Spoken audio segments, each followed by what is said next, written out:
Have you ever wondered what the world was like when the real-life rulers were not lions or tigers, but something far more terrifying and intelligent? I'm talking about the age of the raptors. Now, I know what you're thinking. The giant, scaly, super smart pack hunters from Jurassic Park, right? Well, hold on to your hats, because the true story of these incredible dinosaurs is even more fascinating, and in some ways, completely different from what you've seen on the big screen. Let's travel back in time, not to the Jurassic, but to the Cretaceous period. This is where our story truly begins. The dinosaurs we call raptors are scientifically known as dromaeosaurs, which means running lizards. And run they did. Forget those 6-foot-tall behemoths from the movies. Most early raptors were actually quite small, some no bigger than a modern-day turkey. Imagine that, a feathered predator, zipping through the ancient forests. That's right, I said feathered. One of the most amazing discoveries in paleontology over the last few decades is that raptors were covered in feathers.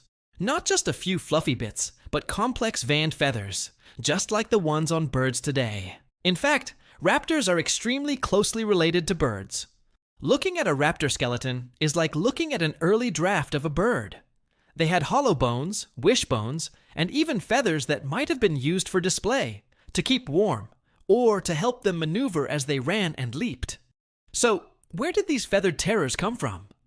Their family tree is ancient, with roots stretching deep into the Jurassic period. But it was during the Cretaceous that they truly diversified and came into their own. They weren't the top predators of their time, not by a long shot. They lived in the shadows of giants like Tyrannosaurus rex and other massive carnivores. This is likely what drove their evolution. Being smaller meant they had to be smarter, faster, and more adaptable to survive. They developed into a wide array of species, spread across the globe. In North America, you had the famous Deinonychus. This was the animal that inspired the velociraptors in Jurassic Park.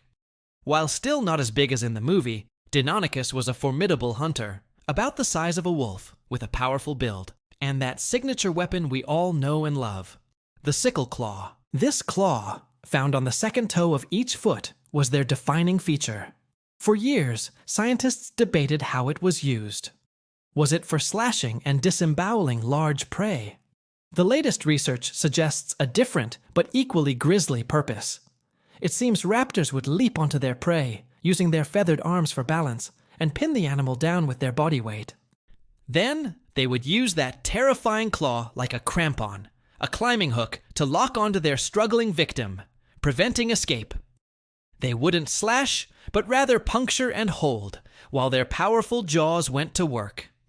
It's a hunting strategy called raptor prey restraint, and you can actually see it in modern birds of prey, like hawks and eagles, when they catch their food. Let's talk about the most famous raptor of all, Velociraptor itself. The real Velociraptor was a desert dweller from Mongolia, and it was much smaller than its movie counterpart, about the size of a coyote. But don't let its size fool you.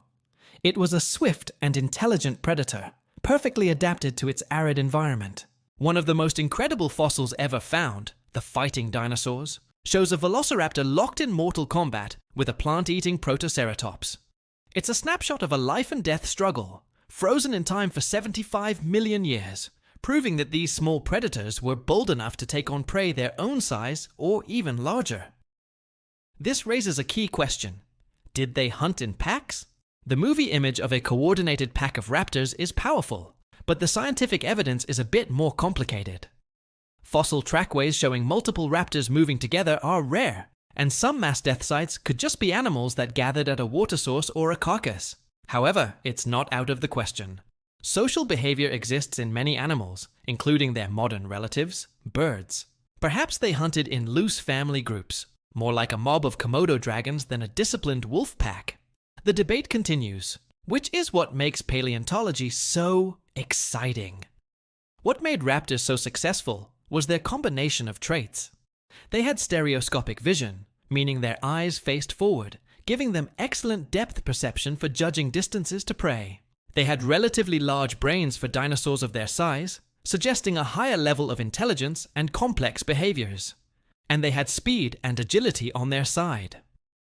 This combination of brains, brawn, and specialized weaponry allowed them to carve out a niche for themselves in a world filled with giants. From the tiny insect-eating Microraptor in China, which had 4 wings and could likely glide, to the giant Utah Raptor in North America, which was a true monster reaching up to 20 feet long and was the real 6-foot turkey.